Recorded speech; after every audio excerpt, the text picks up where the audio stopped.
محترم بزرگ و عزیز دوستو،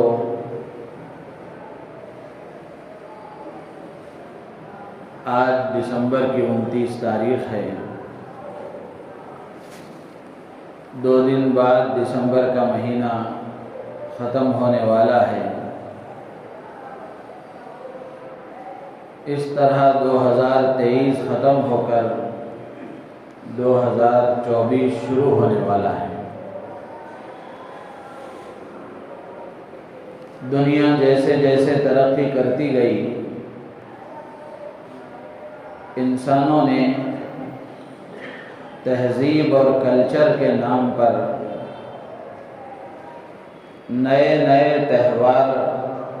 ایجاد کیے،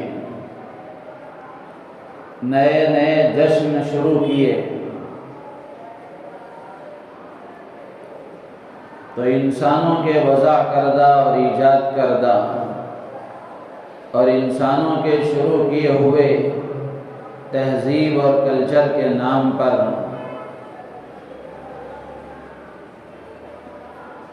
جشنوں میں سے ایک جشن نئے سال کا جشن بھی ہے۔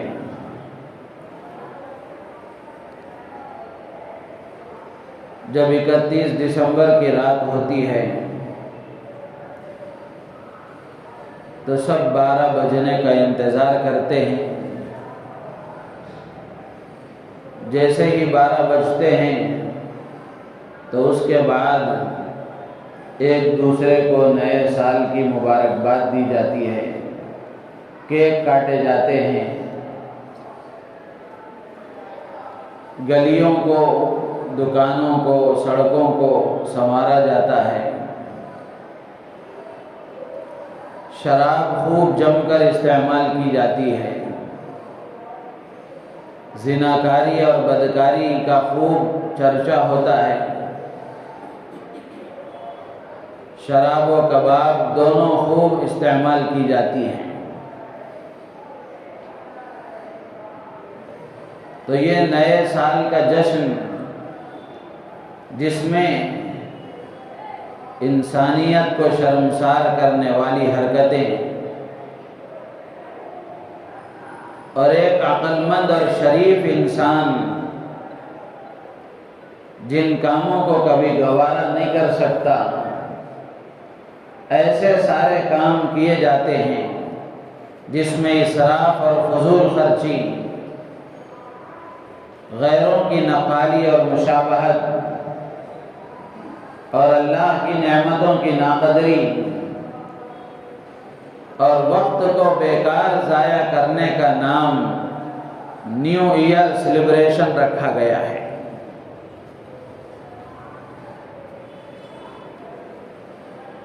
ہر قوم کے تہوار منانے کا طریقہ الگ الگ ہے،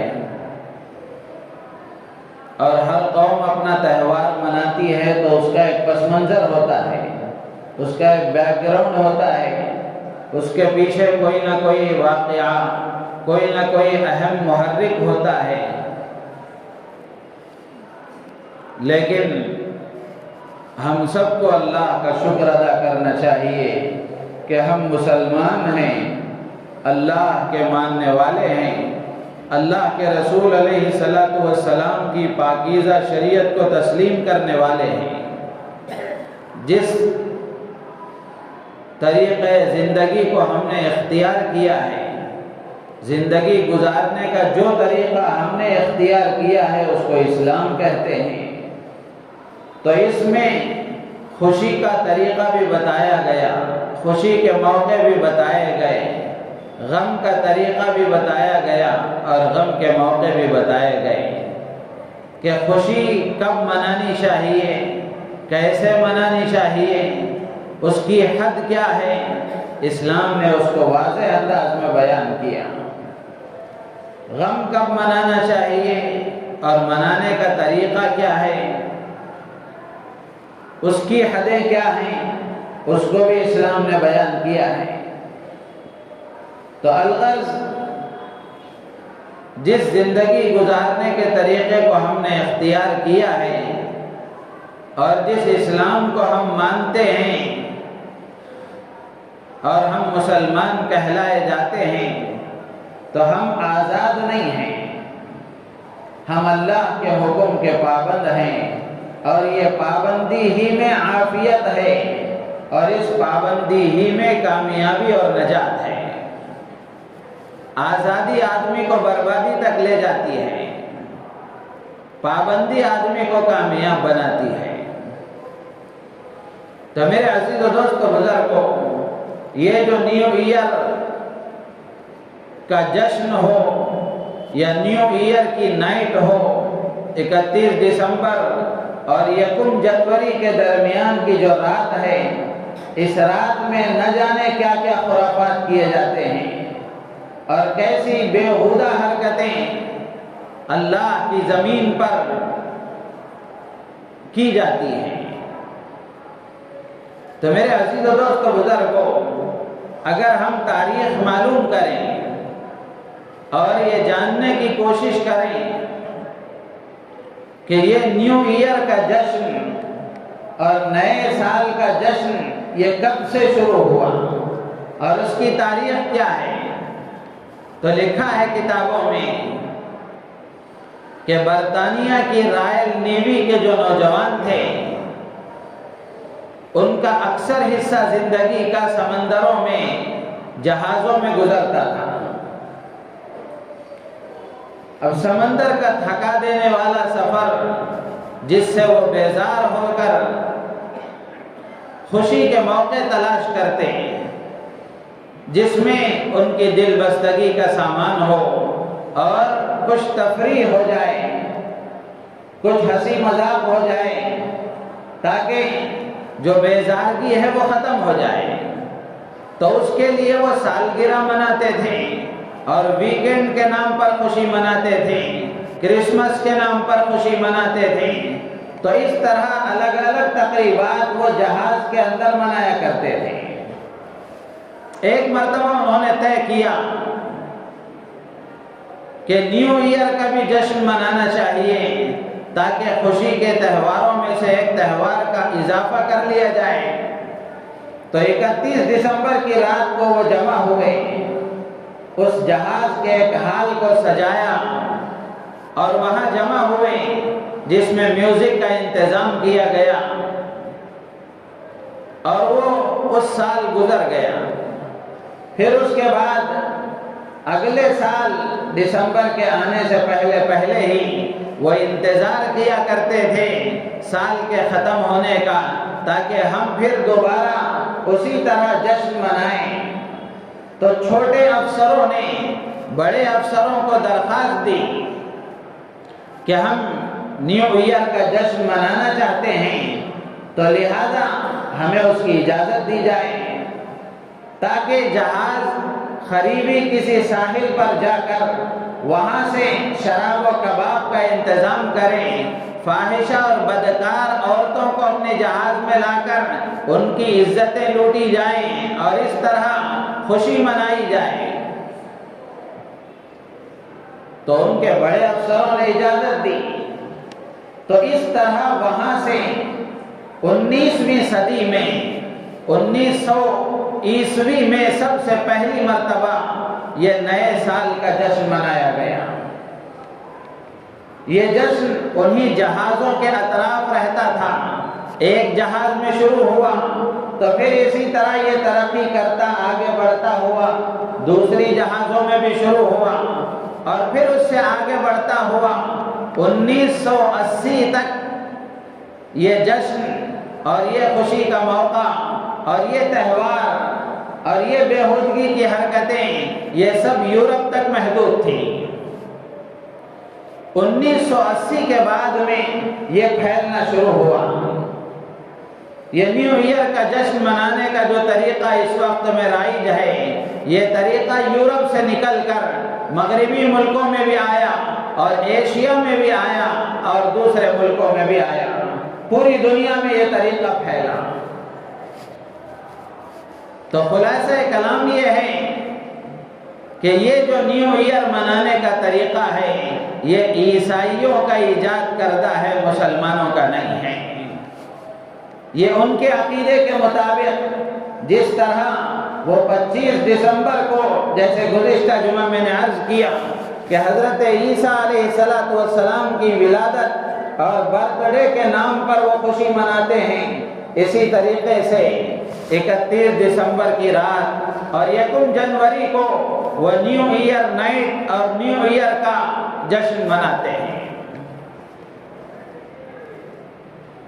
تو یہ عیسائیوں کا ایجاد کرتا ہے، اس کا اسلام سے، مسلمانوں سے، اسلامی کلچر سے،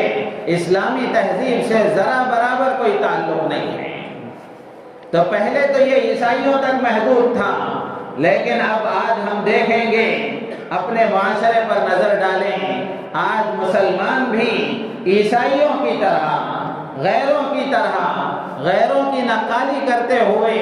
نئے سال کا انتظار کرتے ہیں، 31 دسمبر کی رات کا انتظار کرتے ہیں اور 1 جنوری کے دن کا انتظار کرتے ہیں، جبکہ ایک مسلمان کی یہ شان نہیں ہے کہ مسلمان اپنی خوشی میں اللہ کے حکم کو فراموش کر دے، اللہ کے رسول علیہ السلام کے طریقے کو بھلا کر زندگی گزارے۔ تو میرے عزیز و دوست و بزرگوں، یہ نیو ایئر منانے کا جو طریقہ ہے اور نئے سال کا جو جشن ہے، اچھی طرح ہمارے ذہنوں میں یہ بات بیٹھ جانی چاہیے اور اپنے بچوں کے دل و دماغ میں بٹھانا چاہیے، اپنے نوجوان بچوں اور نوجوان بچیوں، گھر کی مستورات میں عورتوں کا یہ ذہن بنانا چاہیے کہ یہ نئے سال کا جشن منانے کا جو طریقہ ہے یہ اسلامی طریقہ نہیں ہے، یہ اسلام کا ایجاد کردہ نہیں ہے، یہ عیسائیوں کا ایجاد کردہ ہے، یہ غیروں کا طریقہ ہے، مسلمان اس طرح نہیں کر سکتا۔ اب یہ جو جشن ہے اس میں کتنی خرابیاں ہیں، شروع سے لے کر آخر تک صرف تھوڑی دیر کی خوشی کے لیے نہ جانے کتنے کتنے گناہ کیے جاتے ہیں، اس میں فضول خرچی اور اسراف ہے، وقت کا ضیاع ہے، وقت کو ضائع کرنا ہے، اور اسی طریقے سے غیروں کی نقالی ہے اور اللہ کی نعمتوں کی ناقدری ہے۔ میرے عزیز و دوست و بزرگوں، جو زندگی اللہ نے ہمیں دی ہے یہ زندگی ہمیشہ رہنے کے لیے نہیں دی ہے، بلکہ یہ عارضی ہے، وقتی ہے، فانی ہے، ختم ہو جانے والی ہے۔ آدمی چاہے کتنی ہی لمبی عمر کیوں نہ گزارے، لیکن یہ حقیقت ہے کہ ایک نہ ایک دن اسے یہاں سے جانا ہے، یہاں رہنے کے لیے کوئی نہیں آیا، یہاں سے اسے جانا ہے۔ ایک شاعر نے بڑی اچھی بات کہی، عمر جتنی بڑھتی ہے اور گھٹتی جاتی ہے، عمر جتنی بڑھتی ہے اور گھٹتی جاتی ہے، سانس جو بھی آ رہا ہے لاش بن کے جا رہا ہے۔ ایک سانس جو ہم نے لے لیا اور ایک سانس جو باہر نکل گیا، ہر ایک سانس کی موت ہو رہی ہے اور ایک ایک سانس پر زندگی کا ایک ایک لمحہ ہمارا ختم ہو رہا ہے۔ تو سال کے گزرنے پر جشن منانا یہ انتہائی بے وقوفی کی علامت ہے، اس لیے کہ ایک سال مکمل ہوا تو یہ تو ہر آدمی جانتا ہے کہ اس کی زندگی کا ایک سال گزر گیا، ایک سال گزر گیا۔ جیسے ہی سال مکمل ہوا تو ایک سال وہ دنیا سے دور ہوا، قبر سے قریب ہوا۔ تو اس لیے یہ طریقہ اسلام کا، مسلمانوں کا اور اسلامی تہذیب سے اس کا کوئی تعلق نہیں ہے۔ تو ہماری ذمہ داری ہے کہ ہم سمجھیں اور معلوم کریں کہ ہمیں کیا کرنا چاہیے اور کیا نہیں کرنا چاہیے، اور اس طرح کی حرکتوں کے کرنے میں ہم اللہ کو کتنا ناراض کر رہے ہیں، اور اللہ کی دی ہوئی زندگی ہم کس طرح گزار رہے ہیں۔ اللہ تبارک و تعالیٰ نے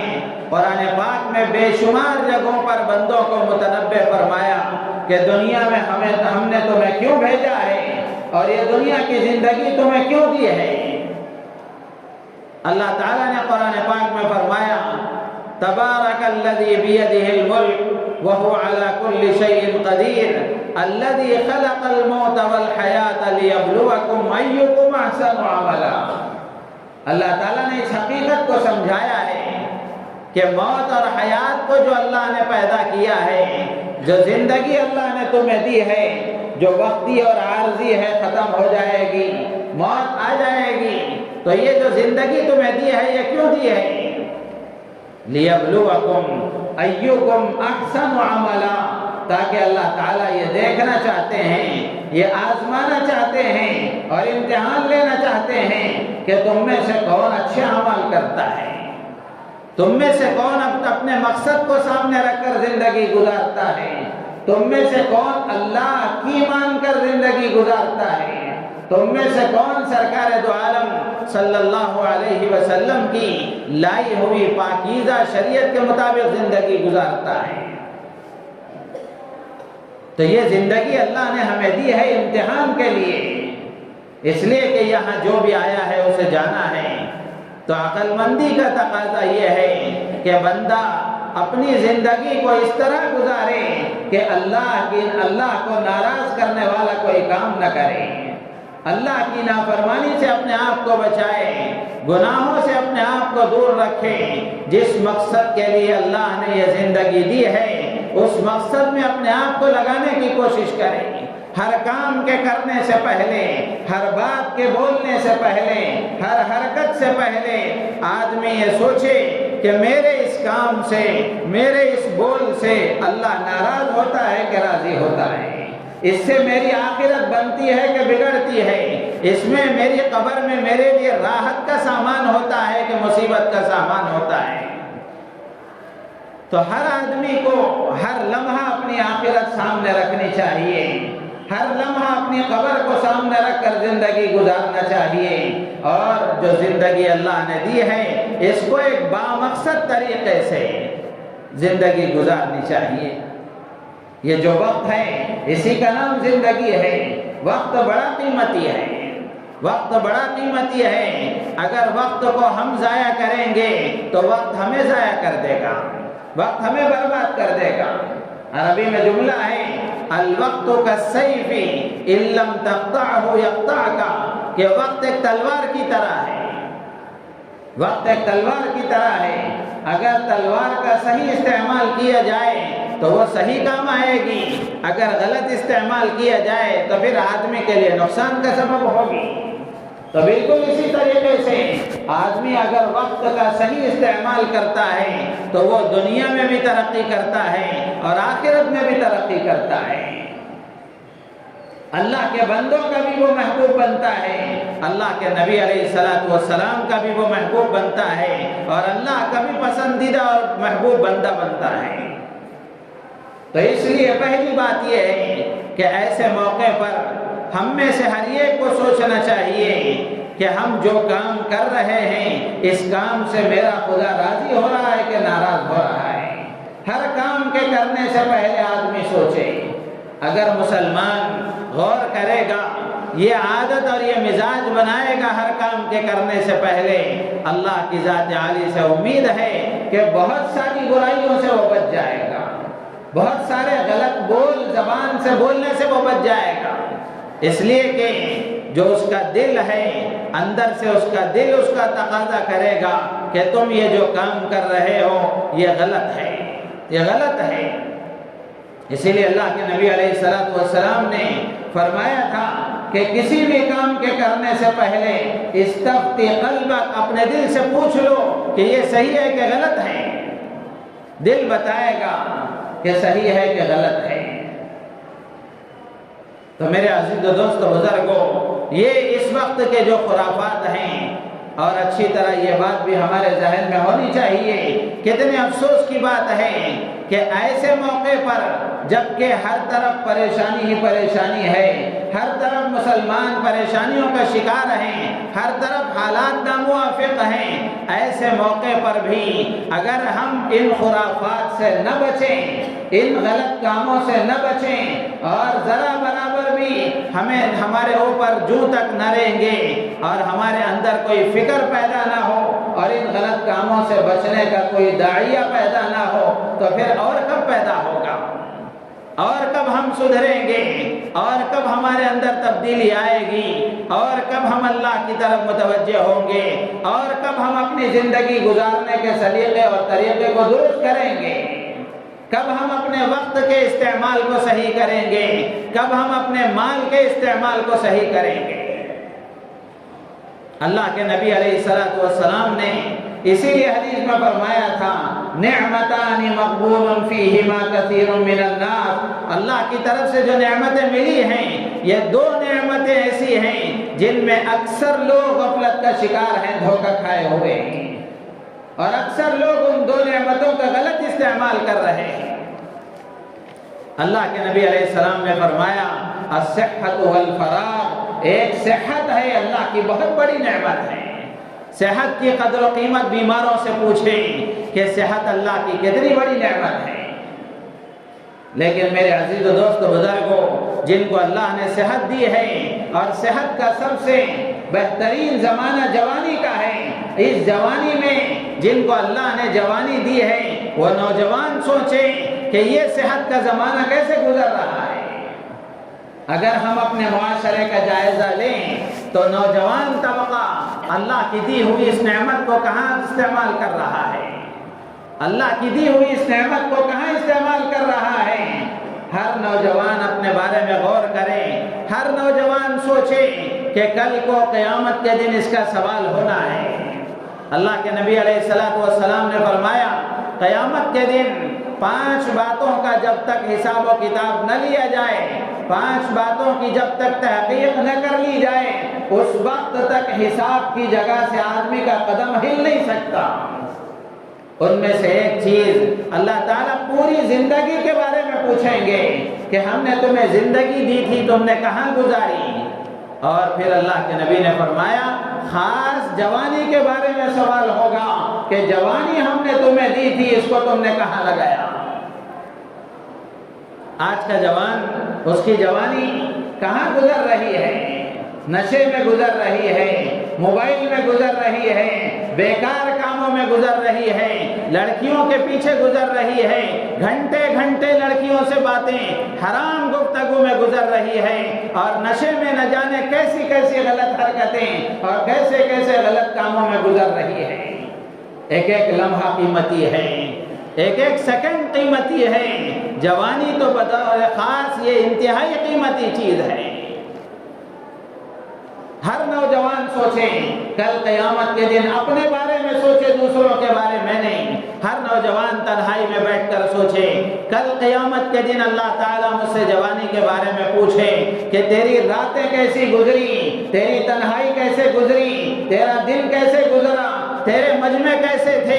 اجتماعی زندگی کیسی تھی، انفرادی زندگی کیسے تھی، مال کیسے خرچ کیا تھا، کیسے کمایا تھا، اور زندگی کا جو وقت ہم نے تجھے دیا تھا اس کو کہاں لگایا تھا۔ تو نوجوان سوچے کہ میں اللہ کو کیا منہ دکھاؤں گا؟